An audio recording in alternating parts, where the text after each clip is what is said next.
la Cour des comptes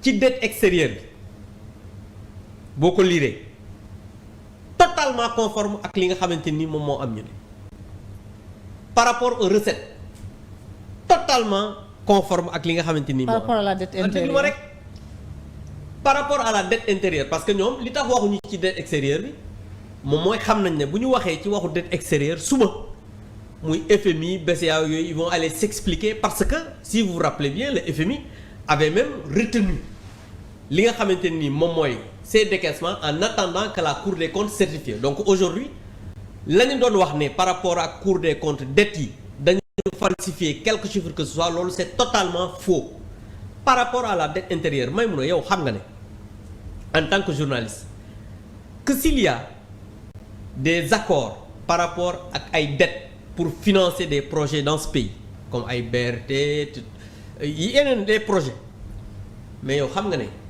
décaissement yi nga xamante ni mooy jóge ay FMI ak les institutions de Bretton Woods décaissement yi dafay yeex l'État prend des dispositions à l'intérieur pour li nga xamante ni moom mooy le financement de ces projets là ñu am de l'argent bu ñuy lever au niveau des banques pour financer en attendant que les décaissements au niveau des de yeneen institutions yooyu mën a am.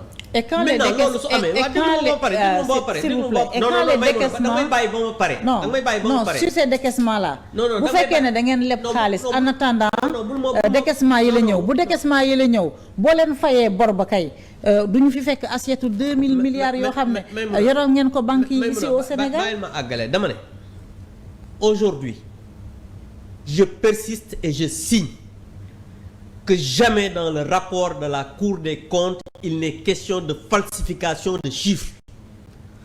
On a parlé d'écart par rapport à certaines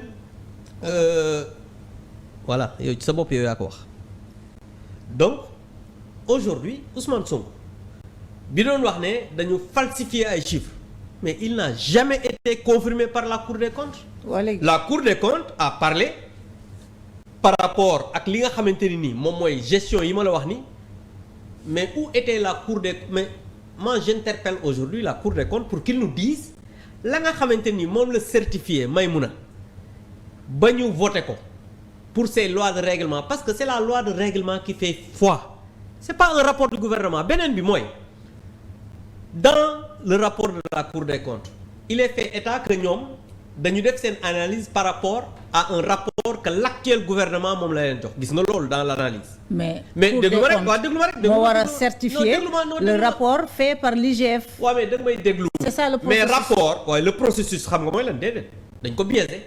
le processus mooy rapport da nga koy jox ñi nga xamante ni ñoom la concerne ay pré-rapport pour que ñu tontu mais aucun des anciens ministres des finances je le dis bien n'a reçu un pré-rapport pour faire des commentaires aucun je dis bien aucun télé laay wax donc mënoo yow nga ne da ngay def rapport boo xamante ni IGF dafay def rapport ñi nga xam ne ñoo nekkoon ministre des finances jotuñu pré-rapport après yow nga génn daan ne il y a des falsifications par rapport au chiffre. Je vais te donner un exemple. Non, je vais donner un exemple. doo mun di continuer rek. da ngay taxaw mais je donne un exemple. non da ngay taxaw dans le rapport non xaaral balaa ngay dugg ci rapport. non si Maïmouna boo nee non attends dans le rapport c'est-à-dire. Cour des comptes. bu fekkee ne yéen def ngeen loi de règlement. oui c'est une année budgétaire. moom la jël en charge.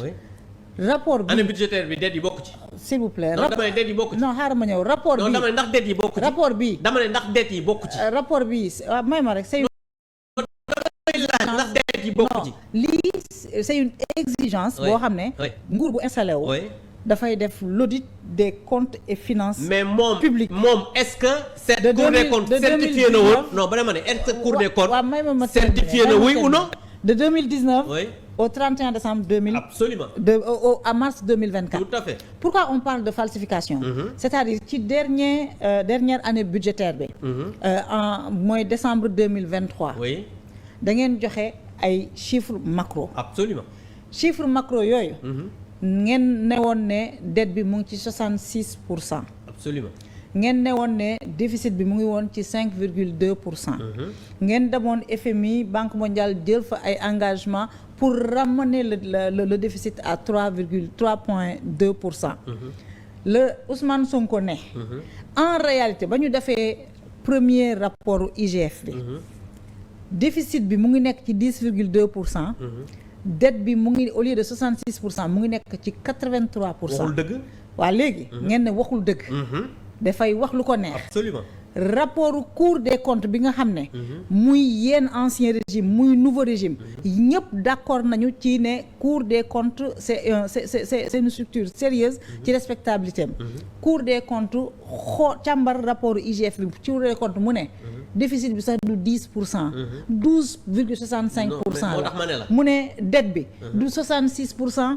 du 83% yi Ousmane Sonko waxoon 99% la mais c'est pour cela qu'on parle de falsification des chiffres par l'ancien régime. Ce sont des chiffres que vous n'avez sur lesquels vous n'avez jamais communiqué. Je reviens à ce que je disais, la Cour des comptes bi ngay wax noonu moom moo certifié 2019. ana sa Cour des rapport comptes bi waaw déglu ma 2020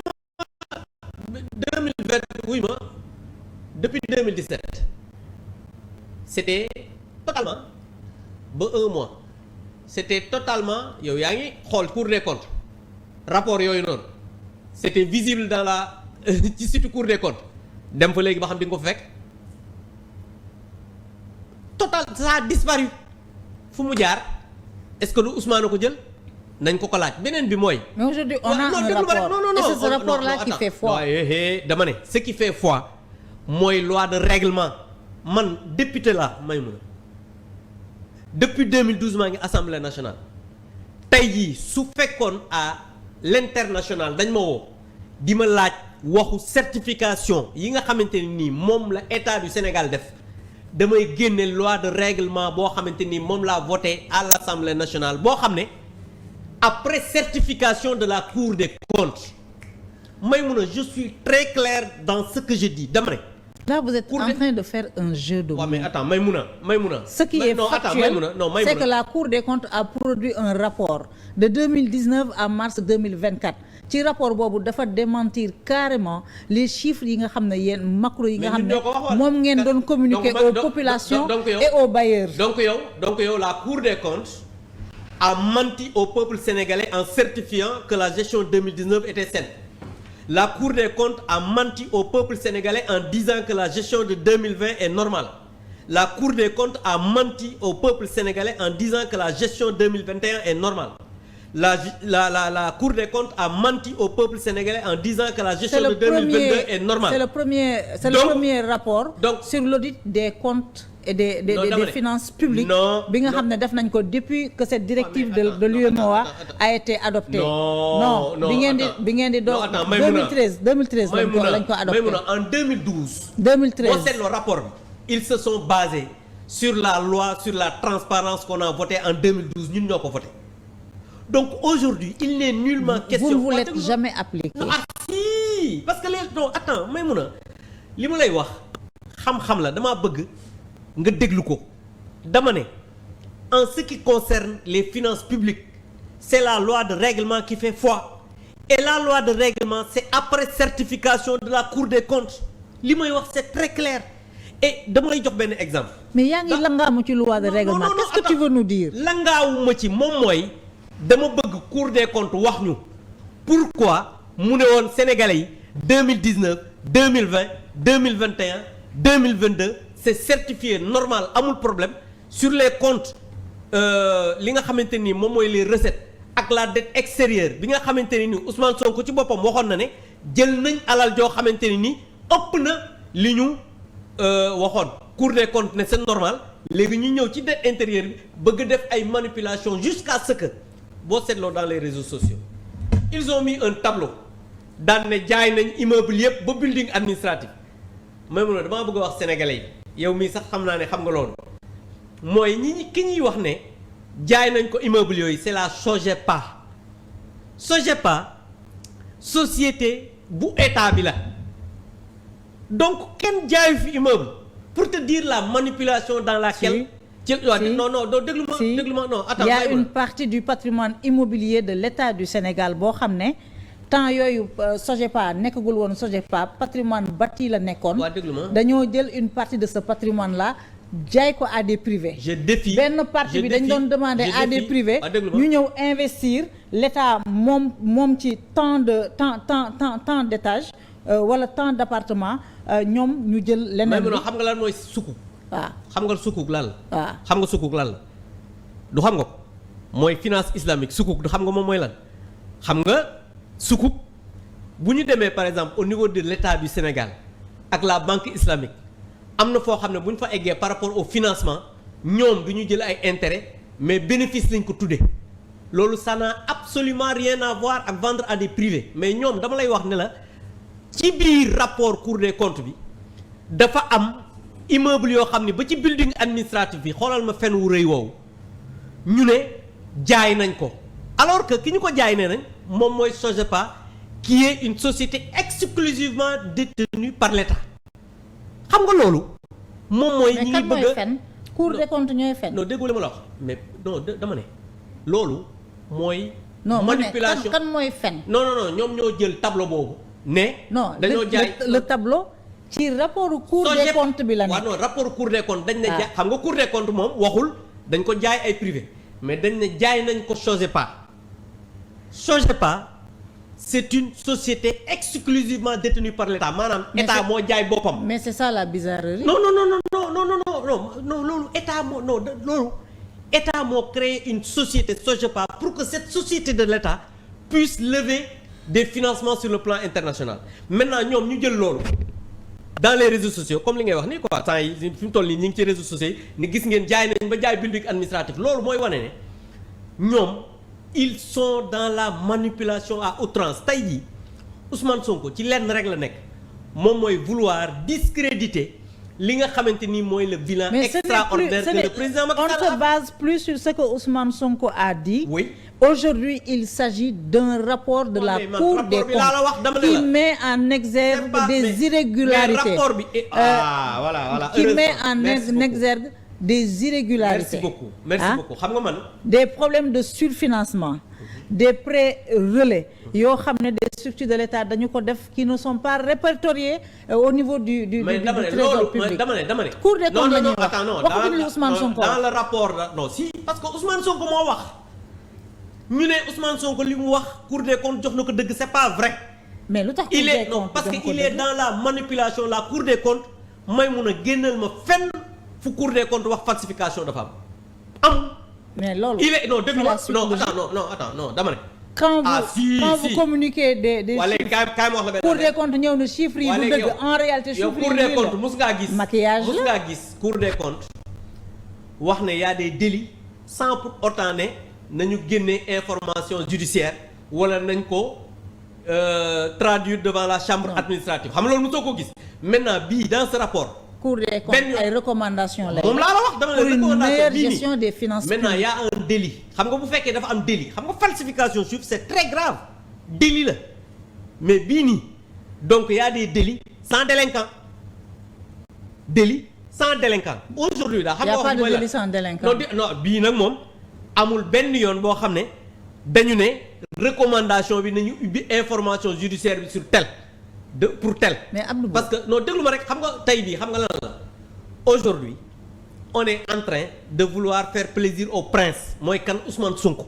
mais li ngay wax c'est très grave. mais maa ko wax et je l'assume parce que une structure aussi respectée que la Cour des comptes nekku fi pour neexal ay gouvernement mais Maïmouna ba ngeen Maïmouna kan moo certifié 2019 ma ne ba 2022 rapport Covid bi Cour des comptes def ba mu ko defee safoon na trop ci yéen et la Cour des comptes a fait son travail correctement. Tu ne peux pas dire en tant que député que Cour des comptes dafa nekk fii pour neexal ou anticiper sur les désirs du prince. non c'est que j'interpelle la Cour des comptes pour qu'ils nous disent pourquoi il avait certifié les rapports la gestion de 2019 à 2022 loolu may mun a yow ci sa bopp tu dois te poser cette question là tu dois te dire que comment la Cour des comptes peut certifier démb tey mu ñëw daan ne non c'est un audit général.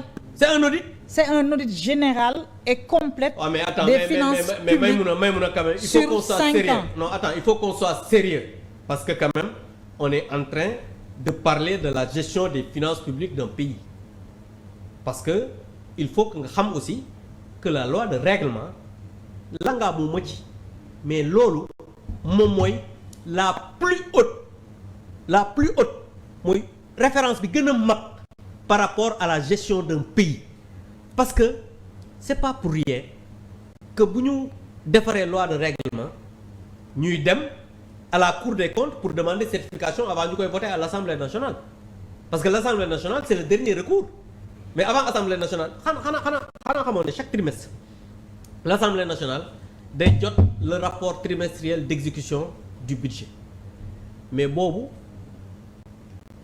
yamuñu foofu parce que mënoon nañ ne Assemblée nationale jot na rapport trimestriel rek après ñu daal di bàyyi non seulement dañuy jot le rapport trimestriel de l'exécution du budget mais après ñeenti trimestre yooyu dañuy def rapport global mais ñu jël rapport boobu yóbbu ko Cour des comptes mu certifié avant muy ñëw Assemblée nationale mais c'est cette loi là qui fait foi Maïmouna et li may wax nii nag maintenant xam nga man tey dama lay wax sur les grands ensembles mais incha allah demain parce que li may wax nii les techniciens travailleront pour que demain on va faire une conférence de presse dans l'après-midi au siège de l'APR pour revenir en détail sur tous ces éléments. Ça, moi, je pense qu'aussi, en attendant cette conférence de presse là, vous devez quand même expliquer aux Sénégalais nan ngeen mën a taxawee jàkkaarloog ñun ne ñu dette bi mu ngi ci 66%. À l'époque, je me rappelle amoon naa fi une discussion très tendue avec Arona Coumba Ndoffène qui me parle de 76%. ma ne ko non du loolu ngeen ñëw ne dette bi mu ngi ci 66%. man waxatuma waxu Ousmane Sonko yéen ñëpp da ngeen doon wax ne nañu xaar rapport Cour des comptes bi rapport Cour des comptes bi génn na nee na la dette mu ngi ci 99%. may ma rek ngeen ñëwaat jàkkaarloog askan bi ne leen déficit bi mu ngi ci 5,2%. dañuy yokk prix électricité bi wàññi subvention bi pour gën a wàññi déficit bi pour conformer wu à la directive aux directives de l'UEMOA. Cour des comptes ñëw nañu le déficit est à 12,65%. man dama bëgg rek loolu nga expliquer Sénégalais yi yéen ak waa Cour des comptes fàtteel Ousmane Sonko parce que léegi le soubassement de cette discussion c'est la Cour des comptes fàtteel Ousmane Sonko dama bëgg nga expliquer Sénégalais yi comment est-ce possible. non c'est que lan mooy expliquer écart yooyu. c'est que Maïmouna il faut que nga déglu ma aussi. déglu naa la bu baax je ne peux pas venir ici di wax li nga bëgg a wax. non du li ma bëgg a wax mais je veux que vous expliquiez aux Sénégalais li may wax la raison de ces écarts. soo ko bëggul dégg Sénégalais yi ñu ngi may déglu dama ne Cour des comptes moo certifié 2019 2020 2021 2022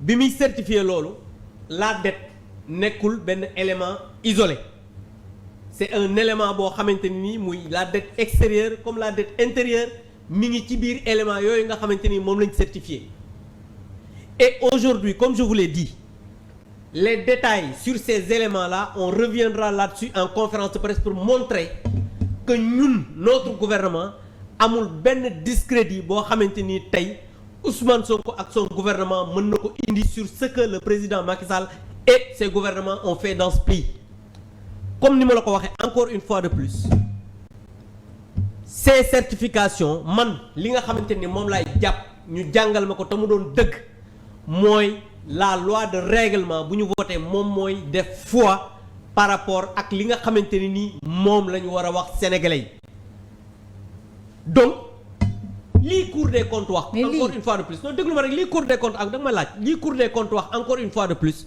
moi j'interpelle à man personnellement Abdou Mbow la Cour des comptes pour que mu wax ñu exactement lan moo tax mu certifié de 2019 à 2022 et la dette intérieure comme extérieure mi ngi woon ci biir et encore dans le rapport ils n'ont pas parlé de falsification sur les détails on en reviendra en conférence de presse. moi je suis très clair dans ce que je dis.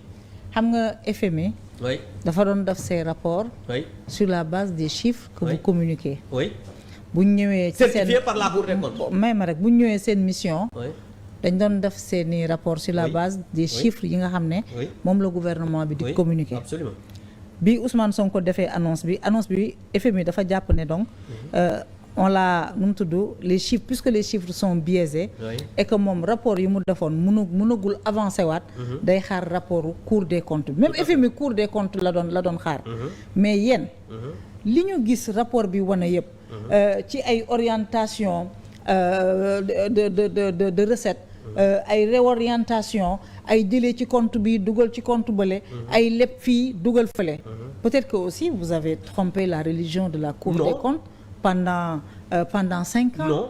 Peut-être que y a eu un maquillage des données yi ñu doon transmettre à ces organes de contrôle. may mën a nag bëgg naa la bi nga waxee peut-être. waaw parce que peut-être maintenant waaw moo tax heureusement vraiment ku la bëgg laa mais je vais vous dire quelque chose may mën a ñun comme li nga wax léegi dañu doon jox FMI ay éléments. maquillé. non déglu ma rek non ay éléments yu solide normal et comme ni ma la ko waxee ñoom ce qui les concerne xam nga moom mooy la dette extérieure loolu moom nee nañ gongo ci seen biir parce que ñemewuñ ko wax. mais pourquoi yow tamit ñemewoo la dette intérieure. qui est à presque 6 900. Non mais parce que c'est totalement faux, il n'y a pas eu de falsification, la Cour des comptes n'a jamais parlé de falsification, je suis très clair là-dessus. Donc parce que dafa am loo xamante ni c'est des mécanismes yoo xamante ni wax naa la ko sànq état moom lay utiliser pour financer des projets. Aujourd'hui la dette extérieure ak les recettes parce que booy sàcc may mun a wala ngay maquiller da ngay sàcc say recettes waaye doo dem nga ne dette boo xamante ni da nga koy sàcc pour financer leneen loo xamante ni demul sa poche ay recettes kay moom mooy dem ci poche booy sàcc loolu ngay sàcc booy falsifier loolu ngay falsifier parce que yow loolu nga moom loolu nga nekk apporter. Donc aujourd'hui comme ni ma la ko waxee man encore une fois de plus damay interpeller la Cour des comptes pour que mu wax ñu lan moo tax mu def loolu beneen bi mooy li nga xamante ni nii moom mooy rapport bi toujours pour en revenir may mun a regarde le rapport regarde la fin du rapport nee na ñoom ci seen bopp waa déglu ma rek nee na l'encours total de la dette publique s'élève à 18 558,91 milliards au 31 décembre 2023 soit 99,67% du PIB bien au-delà des chiffres officiels. mu ne xaaral rek. xaaral des chiffres officiels. li nga lire encore une fois. mu ne ce montant englobe 11 864,20 milliards de francs CFA de dette extérieure. Oui. Et 6 yaa ngi fàttaliku le feu Moustapha Ba lan la waxoon. 6 694,71 milliards de francs CFA de dette intérieure. Cependant la dette a été gonflée. C'est la Cour des comptes qui parle.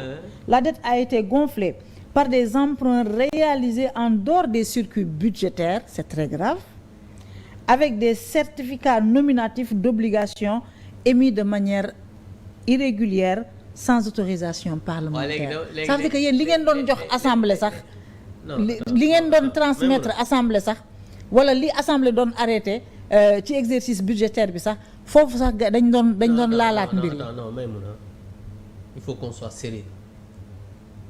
La Cour des comptes nan la mën a certifier loo xamante ni moom xamu ci dara et dama lay wax benn affaire. Cour des comptes xamu ci dara non yow yaa ma wax ne ma li ñu doon jox assemblée nationale loolu laa dama ne aujourd'hui ñun bi ñuy def suñuy rapport IGF daf daan am des pré-rapports yu am tontu te loolu lépp gouvernement bi moo doon joxe des chiffres mais bii amul pré-rapport.